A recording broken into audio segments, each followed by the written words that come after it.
तो एक लोकसभा में हमने अपनी एनालिसिस शुरू की। ಆದ್ರಿಂದ ನಾವು ಒಂದು ಲೋಕಸಭಾ ಕ್ಷೇತ್ರದಿಂದ ನಮ್ಮ ವಿಶ್ಲೇಷಣೆನ ನಾವು ಪ್ರಾರಂಭ ಮಾಡಿದ್ವಿ। बेंगलोर सेंट्रल की लोकसभा और उसमें हमने एक विधानसभा चुनी, महादेवापुरा।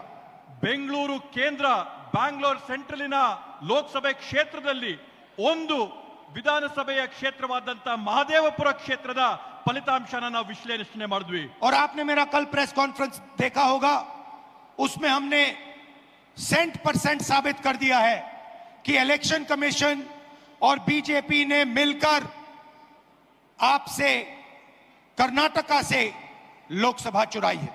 ನೀವು ನಿನ್ನೆ ನಾನು ಮಾಡಿದಂತ ಪತ್ರಿಕಾಗೋಷ್ಠಿಯಲ್ಲಿ ನೋಡಿರಬಹುದು, ನಾವು ಆ ಪತ್ರಿಕಾಗೋಷ್ಠಿಯಲ್ಲಿ 100ಕ್ಕೆ 100 ಸಾಬೀತು ಮಾಡಿದೀವಿ, ಚುನಾವಣೆ ಆಯೋಗ ಮತ್ತೆ ಬಿಜೆಪಿ ಪಕ್ಷ ಸೇರ್ಕೊಂಡು ಈ ಚುನಾವಣೆಯಲ್ಲಿ ಮಾಡಿರ್ತಕ್ಕಂಥ ಮೋಸನ।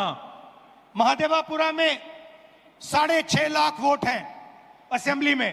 ಮಹದೇವಪುರ ಮತಕ್ಷೇತ್ರದಲ್ಲಿ 6.5 ಲಕ್ಷ मतಗಳಿವೆ और उसमें से 1,250,000 वोट चोरी किए गए हैं। ಅದರಲ್ಲಿ 1,250,000 मतಗಳನ್ನ ಇವತ್ತು ಮತಗಳ್ಳತನ ಆಗಿದೆ ಅಂತ ಹೇಳಿ ಘಂಟಾಘೋಷವಾಗಿ ಹೇಳ್ತೀನಿ। मतलब 6 में से 1 वोट इन्होंने चोरी किया है। ಅದರ ಅರ್ಥ ಏನಂತಂದ್ರೆ 6 मतಗಳಲ್ಲಿ 1 मतನ ಇವರು ಕಳ್ತನ ಮಾಡಿದಾರೆ ಅಂತ ಹೇಳಿ।